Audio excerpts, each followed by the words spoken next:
Hi guys, Dr. Drwendydearborne is in the house. Hi guys, welcome to another episode, another podcast called You and the Laws of Attraction. So guys, my name is Dr. Drwendydearborne, and today is, just so I can make sure I say that, actually it's Sunday, which is very rare for me to do a podcast on a Sunday. But it's Sunday, the 29th of August, 2021. And the hour is 9:45 a.m. Yes, nice and early. Well, not too early, but nice and early. So once again, the podcast, this show is called You and the Laws of Attraction. So what am I going to be talking about today? The cost of living. The actual cost of living. Before I do that, who am I? Once again, my name is Drwendydearborne, and I am a choice and laws of attraction expert. What does that mean? It means that I bring and share with you content on the power of choice, on the power of your spoken word, on your ability to manifest. I bring you content that shows you contrast and parallels. I bring you content that will allow you to create the life that you want to live. I bring you content that is, it's me-centric. And what I mean by that is, this is all applicable to me.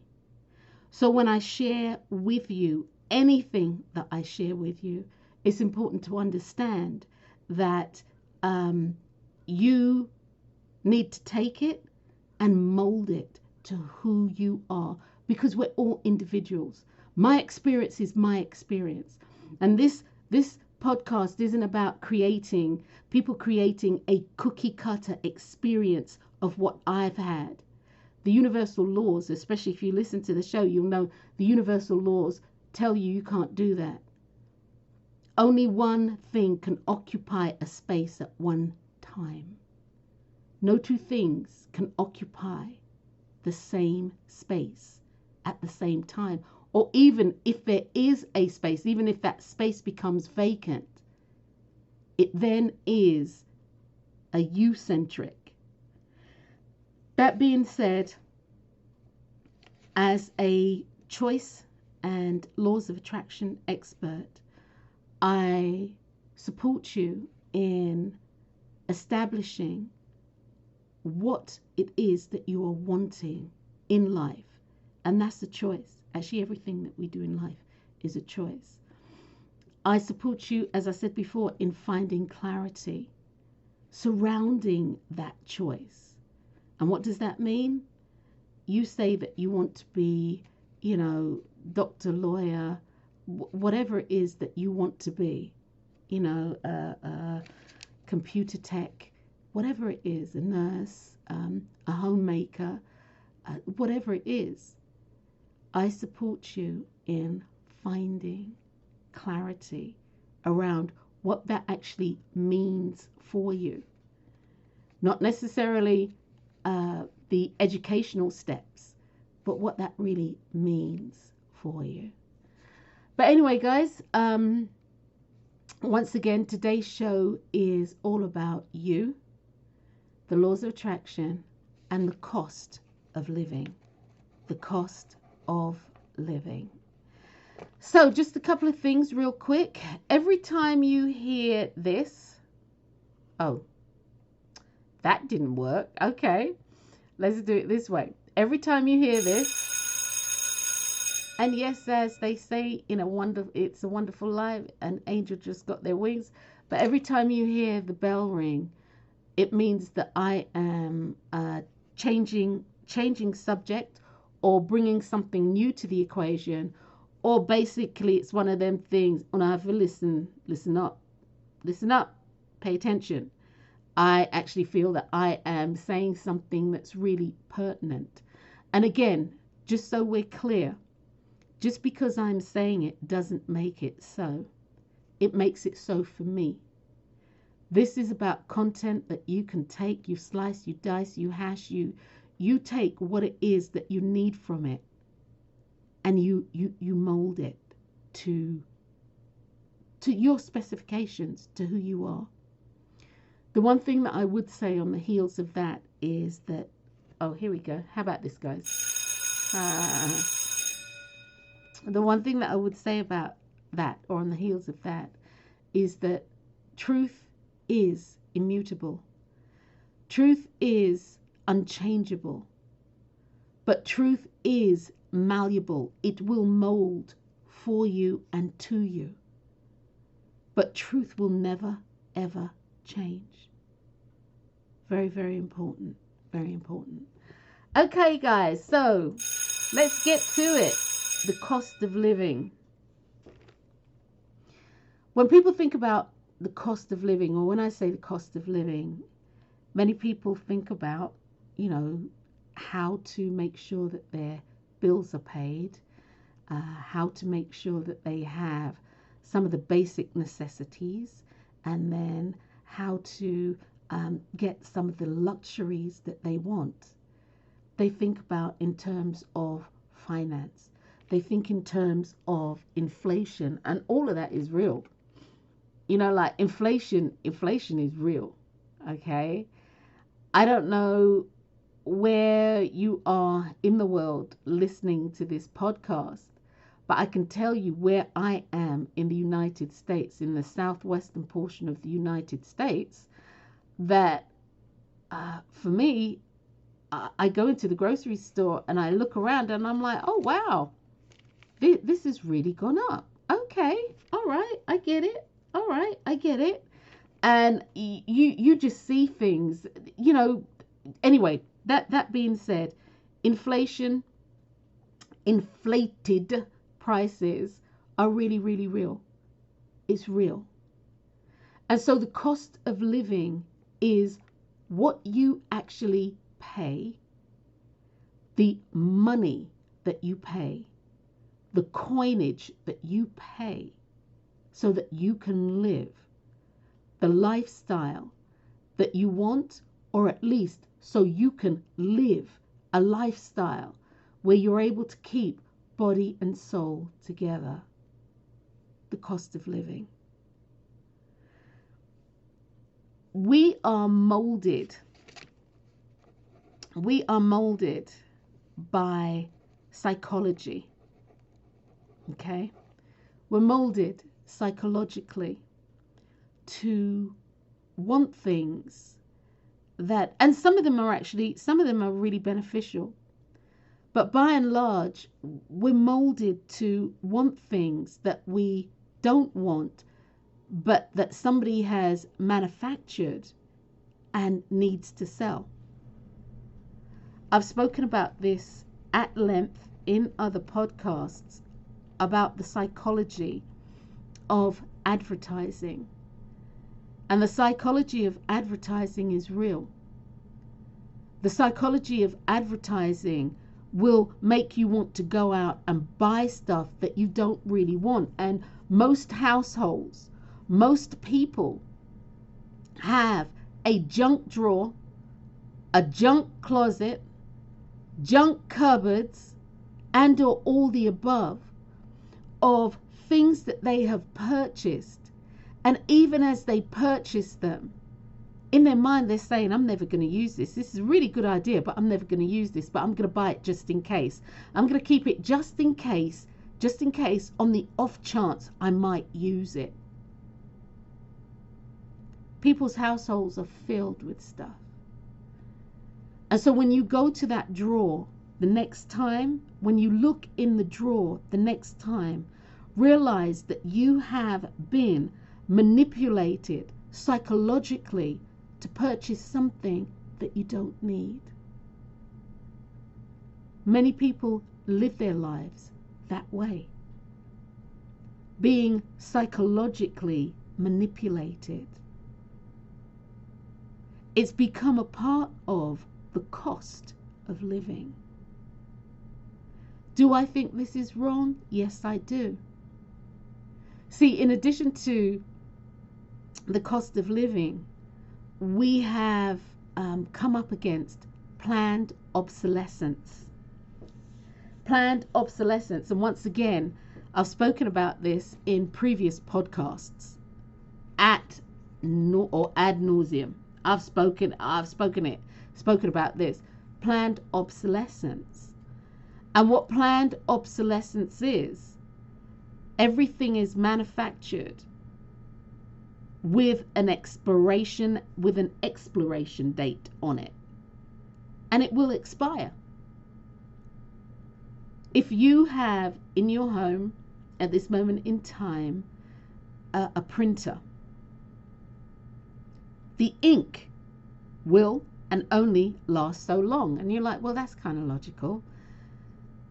The printer will only last as long because somewhere inside there is a little chip that says there can only be so many revolutions that this printer does to spit out paper. And once it's hit that zenith, that revolution, that number, it will cease working. They had, and I say they, scientists, inventors, whomever, anybody of that ilk, had created a light bulb that it would never die, it would never blow, it would never cease to stop working. And the manufacturing world of lights were like, oh no, we can't have that, because if we have that and we allow that, then what's going to happen? People will never ever buy another light bulb. What will happen to our business? Planned obsolescence with car and car parts. Before they would use, I don't know, steel. Now they use plastic. That after X amount of X amount of use is going to break. Planned obsolescence is the cost of living. Is the cost of living that we experience in this world today. Now, am I saying it's bad? Am I saying it's good? To be honest with you, my take on it, I don't believe that it's good. Once again, it's a master manipulation. I've spoken about this before as well. I had an iPhone, I think it was a 4 or 5. This was back in the day, because God knows they're up to 12 now. And I loved my little iPhone, and I did what I needed to do on it. And I started to use it to digitally process things like appointments, credit cards. You know, that's when apps were just coming into their own. And I was using it for my banking system and all this sort of jazz. And one day I was actually using PayPal, if the truth be known. And one day I went to use PayPal, and it said something. I got this error message, and I'm like, oh my God, you know, I need to be able to process this stuff. And I got this error message, and So I called PayPal, and they were trying to walk me through this thing with their app and yada yada yada. And eventually the woman at the other end, on the other end of the line, the telephone line, simply said to me, real quietly, she said, ma'am, if you're going to actually want to use the swiping mechanism using your iPhone, you're going to have to update your phone. And I'm like, what? She said, you're going to have to update your phone. I said, but my phone's really good. I mean, there's nothing wrong with it. I mean, it powers up. She said, yes, but the actual technology and how the technology has evolved, it has outgrown your phone. So I said, I'm going to have to buy a new phone. And she said, yes, if you want to use our system in that way. And so I did. I was very good. I went out and I bought I think it was an iPhone 6. I mean, whatever I did a huge jump. So I had to have had an iPhone 4 because I jumped to an iPhone 6 or something, or a 6 Plus or so. So whatever it was. And yes, everything worked brilliantly until it didn't. Everything worked brilliantly until it didn't. And this is what I mean, planned obsolescence. It is part of the cost of living. Food, the tariffs that are placed on food, the cost of food, the cost of transporting food, the cost is all part of the cost of living. And the cost of living doesn't only the cost of living isn't only about the money that you actually spend. It's not only about the money. It goes actually way beyond that. The cost of living is also about your time. People might call it sweat equity, but I call it time. Your time. People talk about the most precious commodity that you as a person has. And for me, it's time. Once a moment's gone, you can never actually get it back. Time. And as the saying goes, time waits for and on no man. Time will move forward even if you choose to stand still. And life's about choices. You get to choose what it is that you want to do. So time will move forward if you choose to stand still. You cannot run ahead of time. You cannot get left behind. Time doesn't allow that. Time will move you along irrespective of what you think, what you feel, how you feel, what you want. Time is always moving. The one thing to understand is that you are on a clock. Okay, guys? There is a passage of time that is yours and yours alone. And that is a chunk of time that is yours and yours alone. And within that time, this is about you doing, being, becoming, and all the things that you have incarnated into this lifetime to do and to be. There is a passage, and a passage in the way that this is a journey of time that is yours. And so it's about you taking this passage of time and utilizing it so that you can be all that you have come here to be. You are on the clock. And the clock was punched. The clock was punched, or the clock started when you took your first breath. When you took your first breath, when you were born, you punched that time clock. And there's going to come a point where you're going to punch the time clock to leave. This is the natural process of life. You know, I haven't said this for a long time. You can go to any cemetery, and all the headstones that you see there are people who have punched their time clock in and punched their time clock out.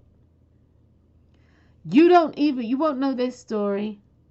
You might know something about them or you might know something about the era that they lived in. And the era would be the commonalities that you find. You know, if you were of the 60s, it might have been the Beatles. You know, if you were back in the whatever hundreds, it might have been Beethoven as music.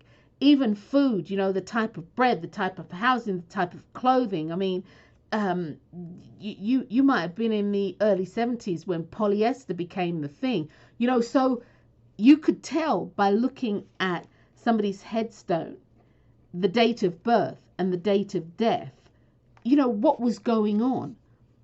You know, man went to the moon, or so they say. Man walked on the moon, or so they say. You know, the first Dr. Barnard, I think that was his name, Dr. Barnard, heart transplants and things like this. So the era is definitely there. So you can tell some of what was going on based on the era.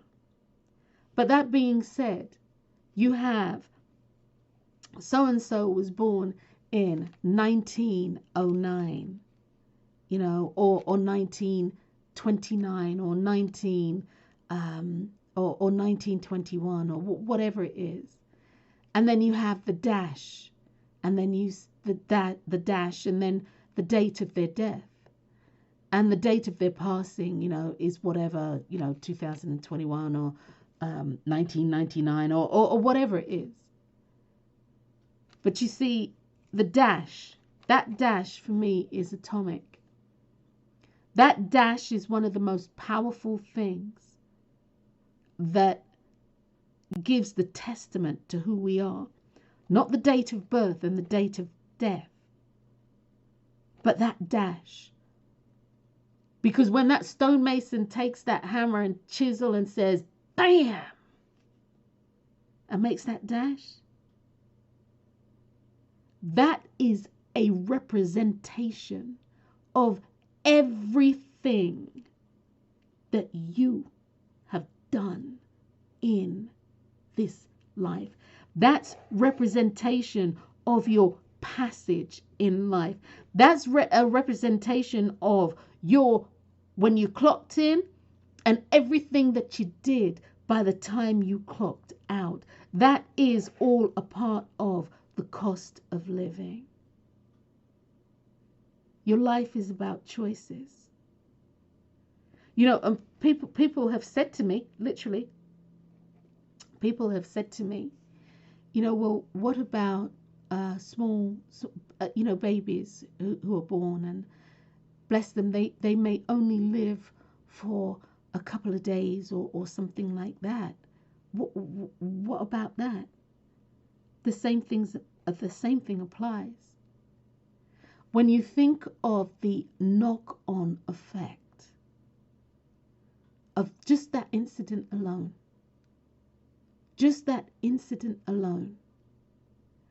and the impact that it has on other people's lives, good and bad, the impact. That blessed baby came here and did what that baby needed to do. I was watching a program the other night. It was on Investigation ID, I believe. And it's a series about women.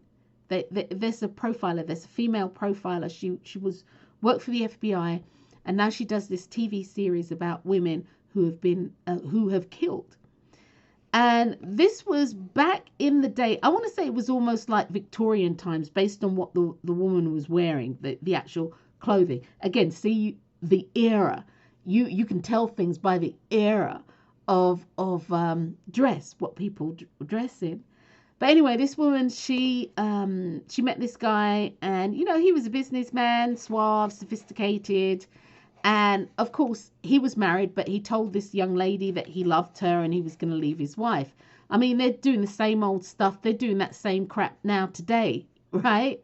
Would you say 100 years later, 120 years later, they're still doing the same thing? So anyway, he kept telling her, and she was like, okay, when? And he kept putting her off, until eventually what she did was she got a gun and she went to his house and she shot the wife. And then she took the gun and she turned it on herself and she put the gun to her chest and she pulled the trigger. Well, the husband came home And he saw the wife on the ground, she obviously dead. And then he saw the mistress, obviously still alive, but, looking a little shaky and everything. So he called the police, and the police came, and according to what they said on ID there, that they were trying to talk her down because she still had a gun. And it took them about 45 minutes. And eventually she said to one of the inspectors, "What side of my body is my heart on?" And he pointed to it. And then she took the gun, placed it there, and pulled the trigger again. Well, she now has 2 bullet wounds, close, really close, up close, bullet wounds to her chest, in the vicinity of her heart, her lungs, her aorta, all sorts of stuff, major organs. Well, it worked out that the woman lived. In all of this, the woman lived. So where I'm going with this, guys, is that when you punch your time clock, there is an allotted span of time for you to be here. Nobody, and I mean nobody, leaves before their time. Now that's something perhaps you're gonna have to take that to the bank, and the bank of when you make your transition. This I know based on having a near-death experience. Nobody leaves before their time. You are in a contractual agreement, and this is the cost of living. You're in a contractual agreement that is irrevocable. You cannot change the agreement. You cannot. There was this bloke, there was this movie, and I can see the actor's face, and he whatever he was doing, and he decided he was going to end it all, and he jumped off of a building. And yes, he hit the ground, and he hit it hard. If he had a bone in his body, it was broken. But guess what? He was alive. He was walking around like a crippled crab after that. But he was alive and lived.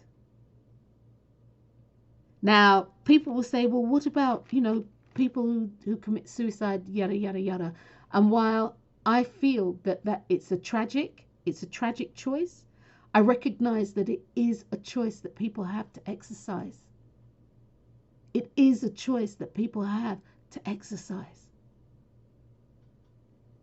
And should the attempt be for them successful, then they have actually lived their allotted time. But once again, it's the cost of living.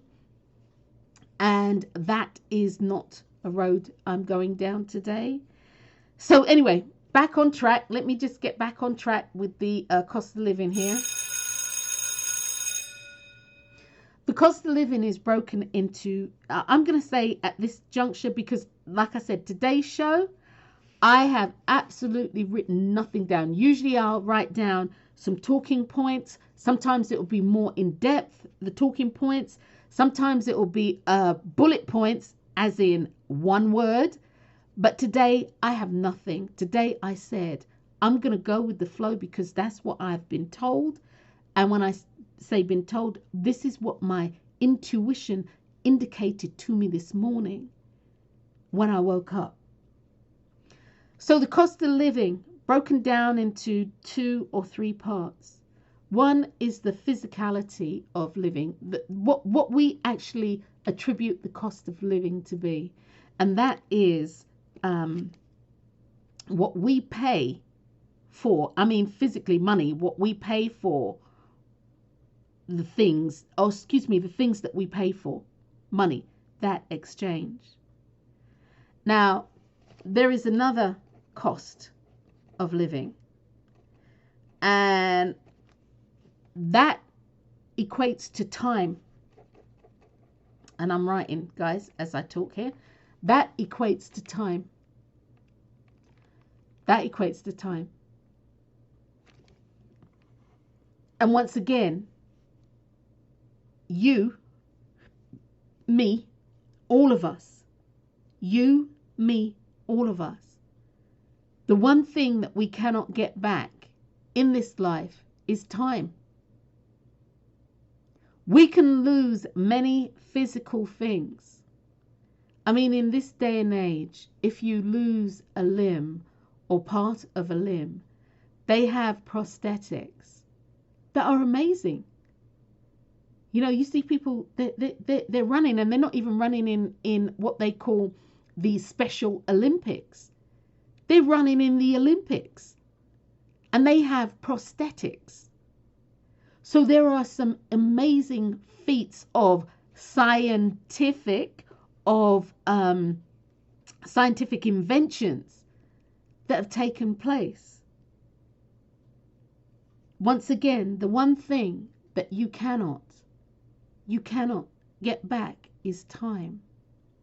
The other thing that floated into my head in regard to what you can't get back is once you say something, you can't get that back either. You can't take it back. You cannot take it back.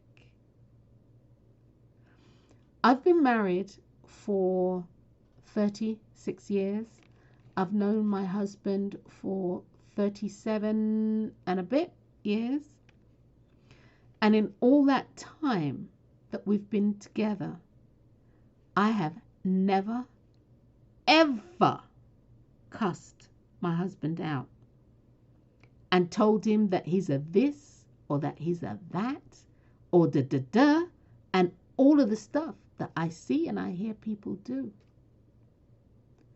Because I know based on past relationships, I know based on past experience, I know based on my near-death experience, but that once those words leave your mouth, 1, they will not return to you void. 2, you cannot take them back. And as God is my witness, sorry doesn't make it better. Sorry doesn't make it better. Sometimes sorry makes it worse because it says that you know that you shouldn't have said that.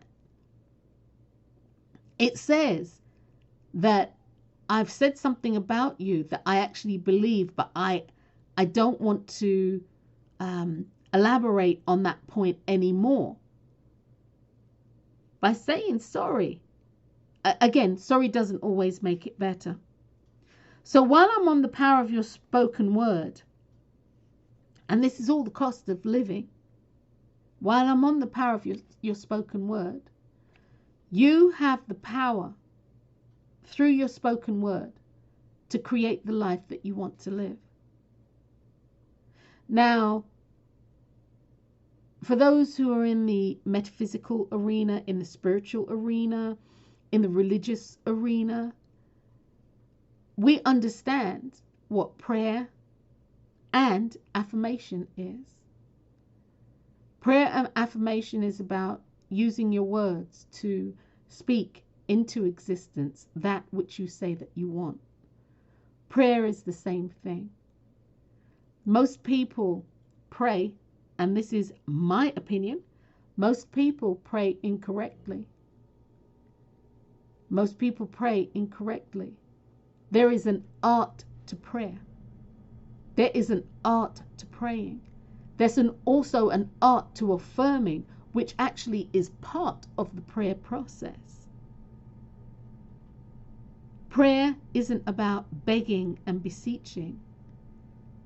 True prayer is about naming, claiming that which you say that you want and giving thanks before the unseen has become seen.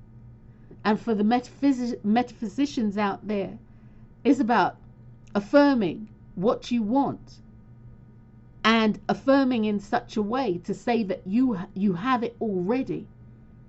And for everybody, giving thanks that you have received it before it has moved into form, before it has moved into a physical and tangible form. Your words are the most powerful things that you have.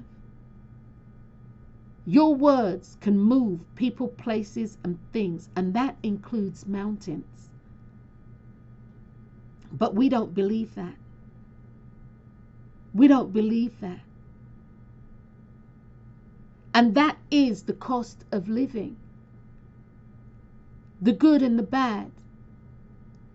If I was here, if I told you here today that the power of your belief could drop a mountain, most people wouldn't believe that. But the fact remains, it's true. It's the cost of living. That's part of the cost of living. I would say the majority of the people on the planet, they don't believe in themselves. They don't believe in themselves. They really don't. And again, we are inundated psychologically with a lot of bullshit that doesn't actually help us to maneuver through life. It doesn't help us to maneuver. If anything, it creates it creates hurdles and speed bumps. Because the thing that you are here to do, that thing's objective is to be made manifest. And you wonder why you can't sleep. You wonder why all your relationships don't work. You wonder why, sometimes it feels like things are going to hell in a handbasket. Well, life is happening for you and not to you. And the 4 is the unfolding. The 4 is the unfolding, because whatever choices you are making, in the back of that, is the thing that is trying to be realized within you. And that's your purpose. This is the cost of living. Frequency.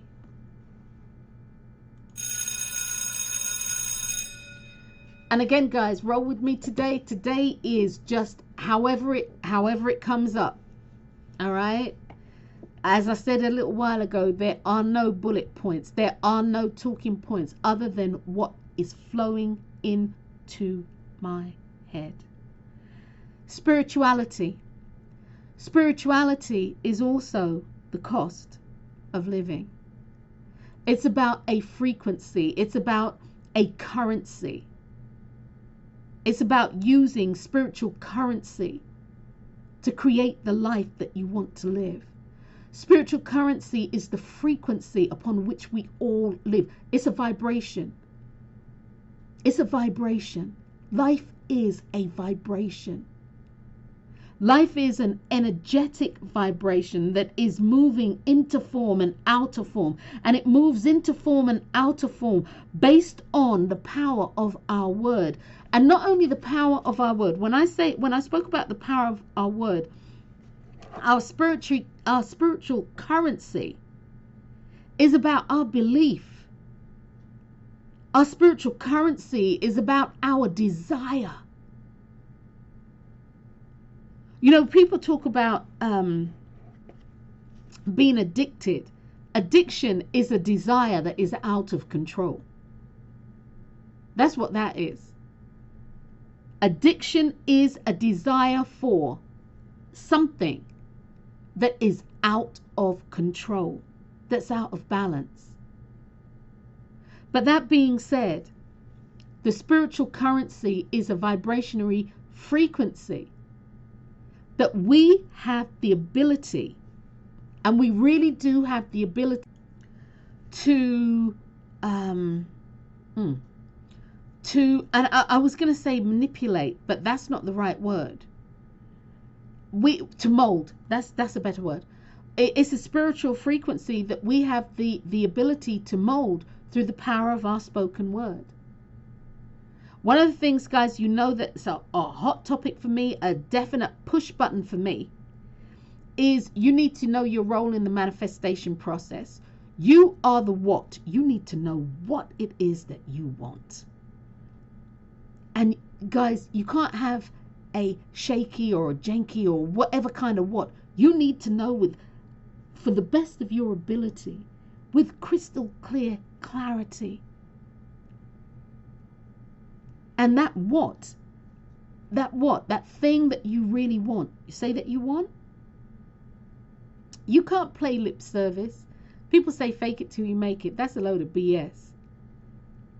You have to desire that which you say that you want, so it solidifies into a belief. So that belief can then move energy. It can move that mountain. It can move energy into form, so it becomes tangible. So you need to know the what. So the universal creator within you, the God within you, can then move the energy into form.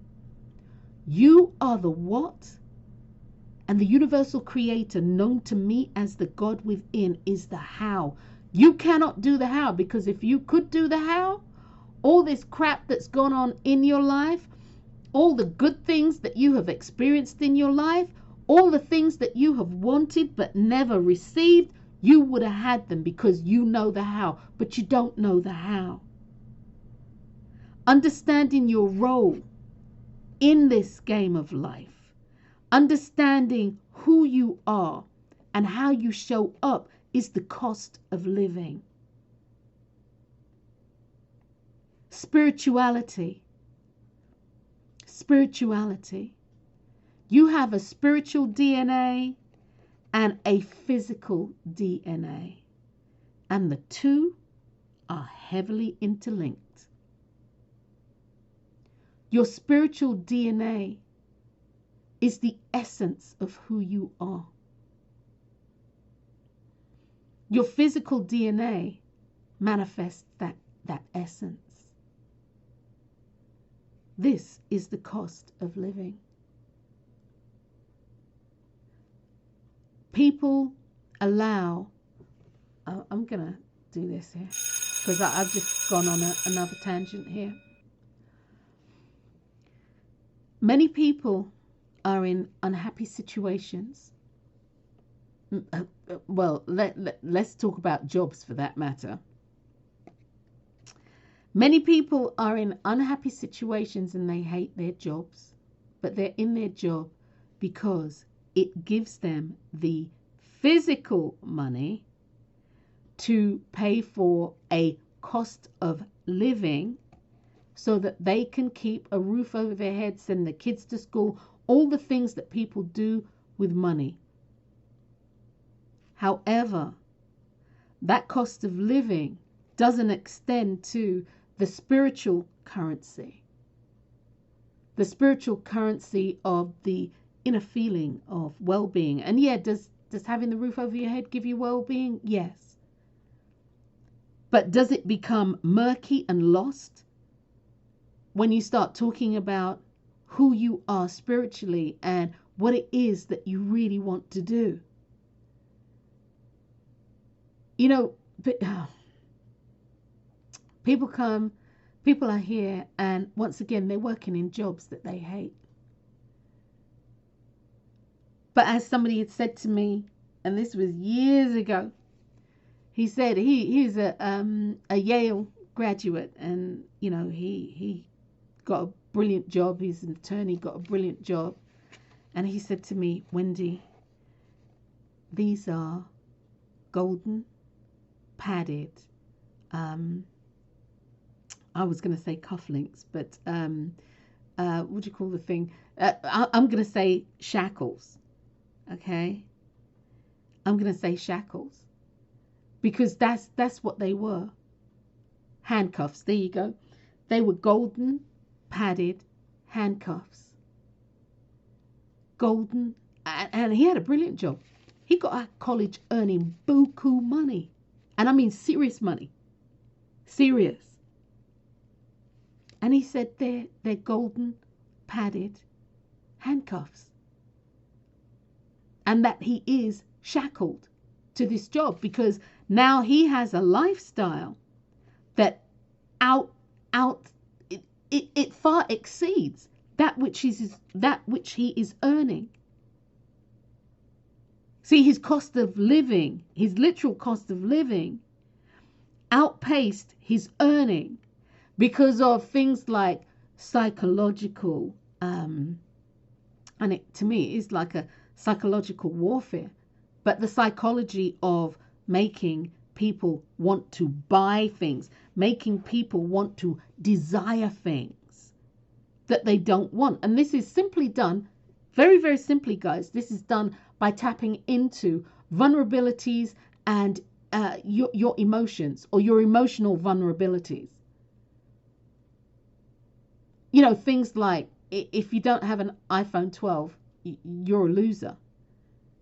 You're not hip, you're not with it. You know, most of the people do not use 80 to 90% of the apps that are on their phone, neither their computer for that matter. Most people don't.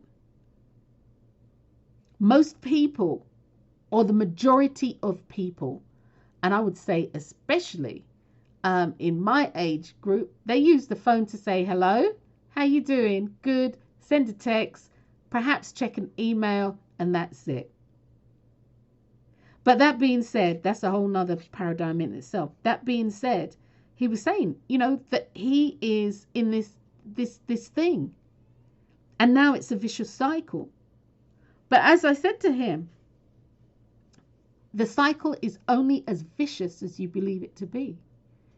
What are you wanting for your life? What are you wanting to do? And he said what he wanted to do, and he did it.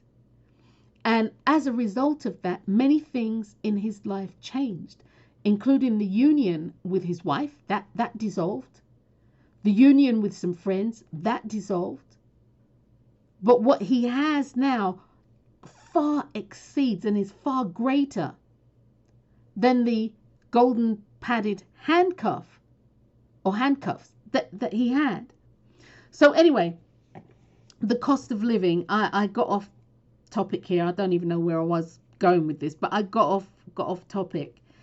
It's really important, guys, to understand that you have a spiritual currency also, and you need to use that wisely. Spiritual currency, doing things like your prayer, your meditation, truly tapping into who you are, what you are, and how you show up. Utilizing your time. This is spiritual currency. Utilizing your time for your highest good and for the highest good of those around you. There are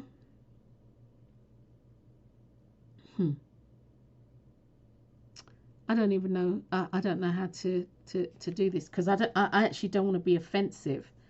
And this is why sometimes it's really good to have talking points that you've thought out. So let's see if I can do this like this now. When you make a choice, okay, all right, thank you. When you make a choice, understand it's a choice that you have made. Choices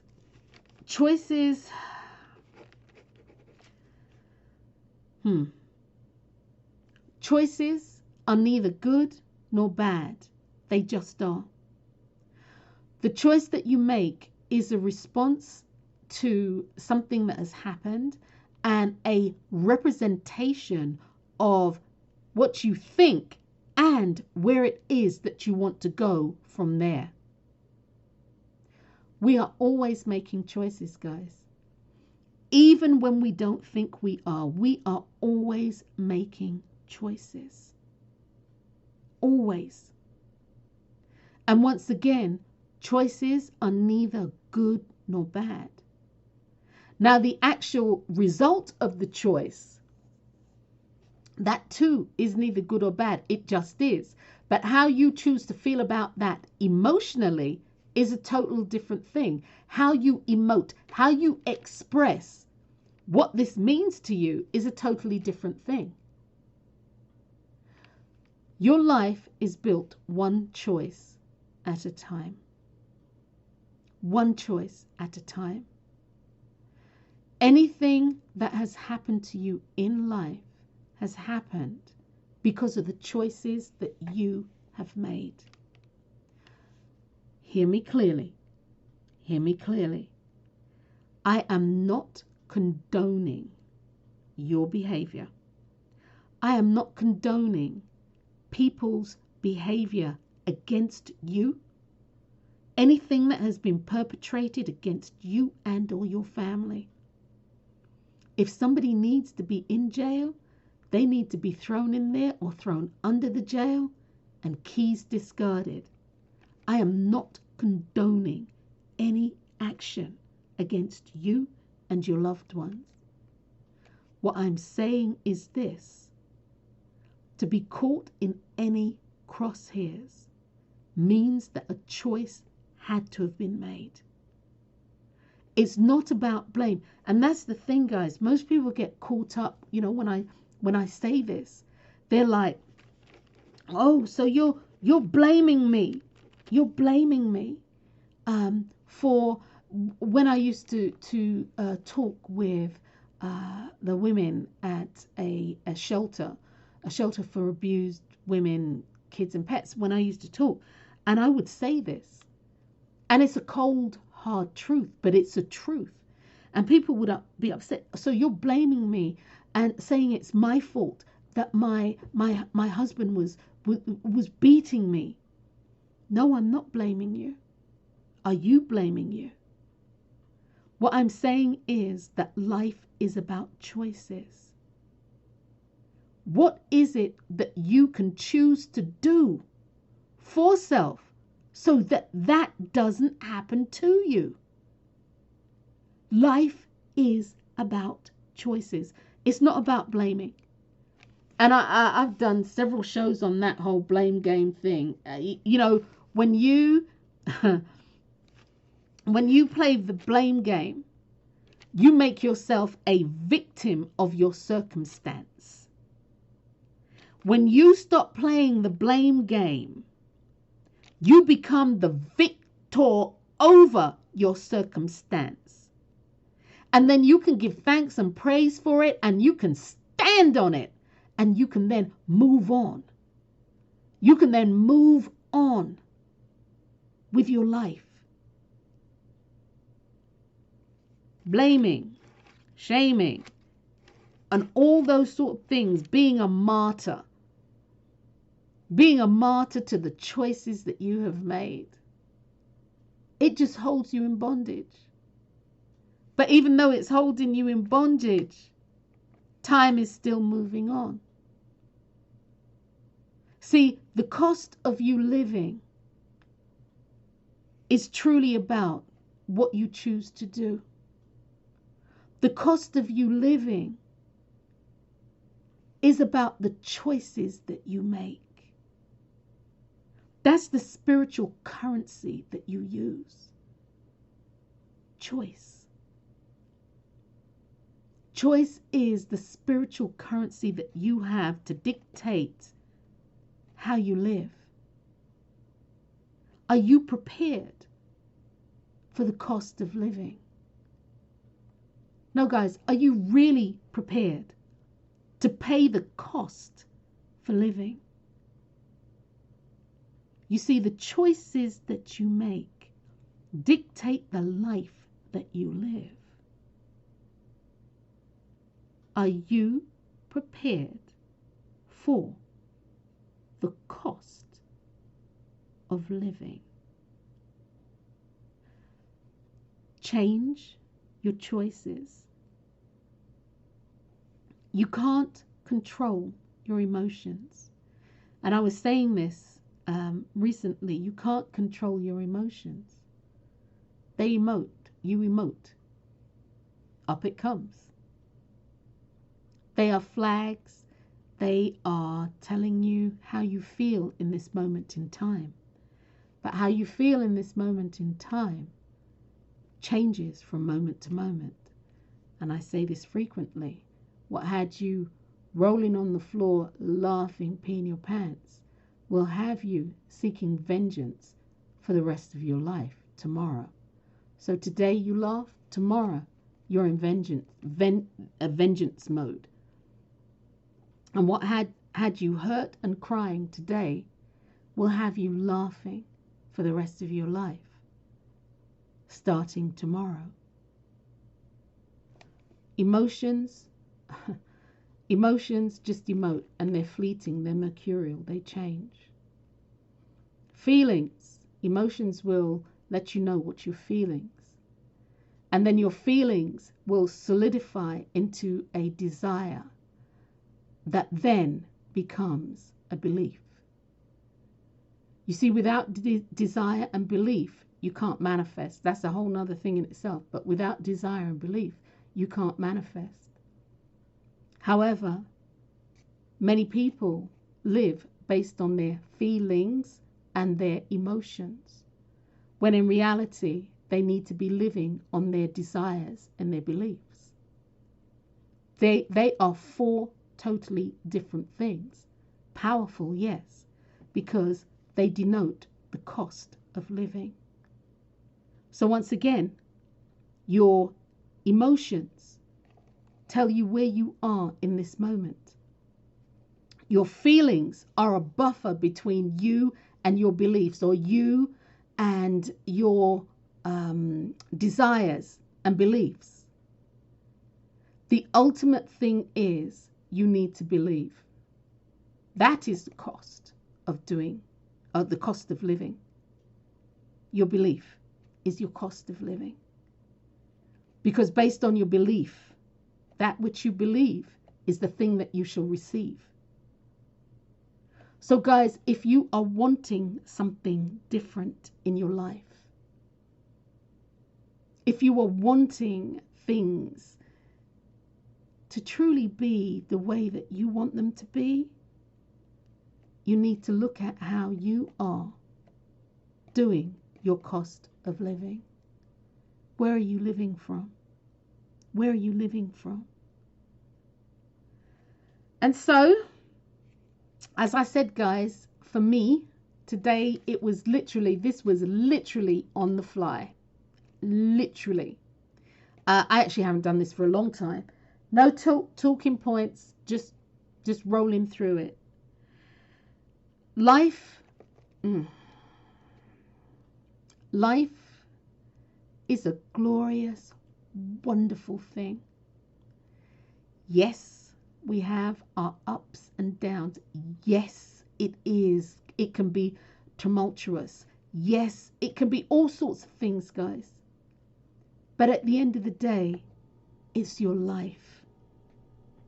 Treat it and use it like the gift that it is. It's precious, but it's strong. It's beautiful, and yet there may be flaws. It's happy, and yet there may be sad times. These are the costs that we pay for living. Are you prepared to pay the cost of living the life that you want? I'm Dr. Drwendydearborne. Until next time, guys, you have been listening to an episode of You and the Laws of Attraction. Until next time, guys, peace. Love y'all. Bye.